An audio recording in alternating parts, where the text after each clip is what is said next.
Hi friends, good morning. Please look at the next problem in alligation and mixtures. Friends, problem is given in the description box. Please go through the problem first. See friends, a vessel contains full of orange juice contains 40% orange pulp.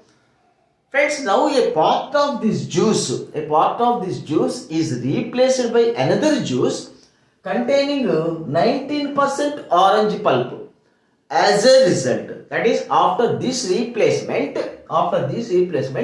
the percentage of orange pulp is 26%. Here the question is what percent of this juice is replaced?